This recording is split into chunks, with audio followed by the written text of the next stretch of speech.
This is Optimal Living Daily, episode 2165. They're all just a bunch of hippies, by Joshua Fields Millburn and Ryan Nicodemus of the Minimalists.com. I'm your narrator, Justin Malik, reading you blogs every single day of the year. We have a bunch of shows covering different topics.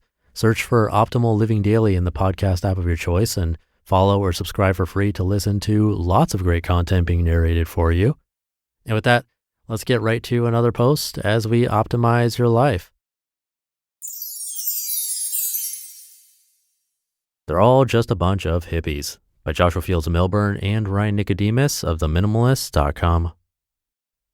A loyal reader, Austin, recently sent us an email titled, "They're all just a bunch of hippies." The email portrayed a certain sentiment that is often expressed by people who hear about minimalism the first time, and it's an odd sentiment. It is as if they're offended by our radically different lifestyle, as if they think we are questioning their lifestyle, but we're not. We simply share what has worked for us, what has helped us live more meaningful lives, and we hope it works for you too. We are not, however, telling you how to live your life. Rather, we hope to give you our perspective and allow you to make your own decisions. We hope our perspective sheds some light on the subject, on some of the pernicious aspects of our heavily mediated consumer culture, and that it helps you make the changes you want to make and live a more meaningful life. That's our intent. Austin's email, quote, "While at work yesterday, I mentioned how I was particularly moved by an article I reread that morning and forwarded it to one of my coworkers. We are a small, tight-knit division within my company in which I see this particular coworker striving to climb the corporate ladder.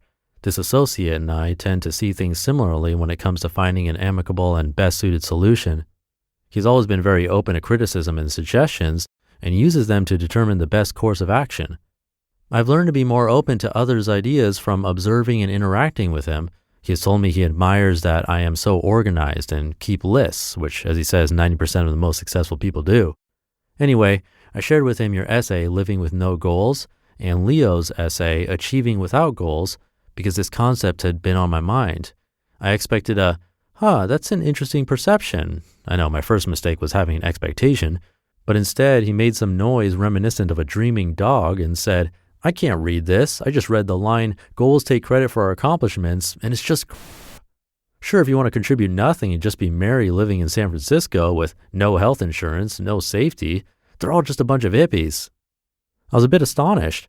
I hadn't seen him this riled up before, and I tried to explain to him that just because these people weren't in a corporate structure didn't mean they weren't happy or contributing. It led to a discussion past working hours on definitions of success, organization, security, and civic and personal responsibility. What would you guys have said? How do you respond to a presumed criticism that people living without goals are hippies? What about health insurance?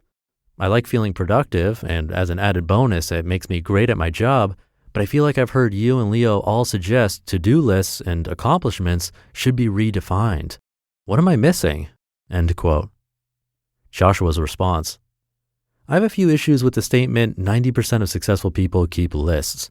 Not only is that difficult to quantify, it's also rather vague. I'd ask him, how do you define successful people? What does a successful person look like? What makes someone successful? Money? Physical possessions? Status? When I made over $100,000 a year and managed 100 people, I wasn't truly successful. For me, success is a simple equation. It has nothing to do with these things. Regarding the no health insurance comment, I'm not sure why that assumption was made. I have health insurance. Health insurance doesn't equal safety, though, nor does working for a corporation. Regarding being married in San Francisco, what's wrong with that? Although I'm currently being married in Dayton, Ohio. Regarding the hippies comment, I just laugh off comments like that. If you ever met Leo, Ryan, or myself, you'd think we were anything but hippies.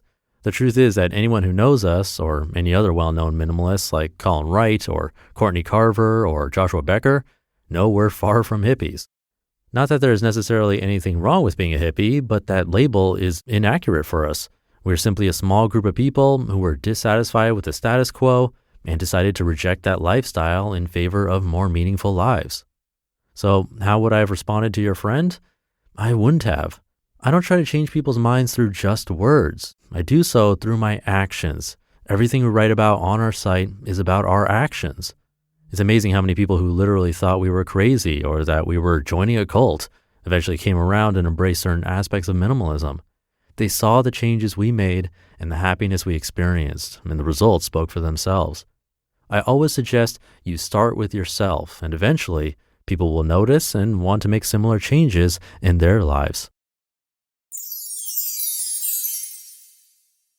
You just listened to the post titled, "They're All Just a Bunch of Hippies" by Joshua Fields Millburn and Ryan Nicodemus of the Minimalists.com.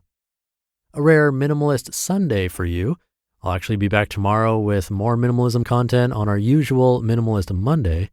So with that, have a great rest of your day and weekend if you're listening in real time, and I'll see you tomorrow where optimal life awaits.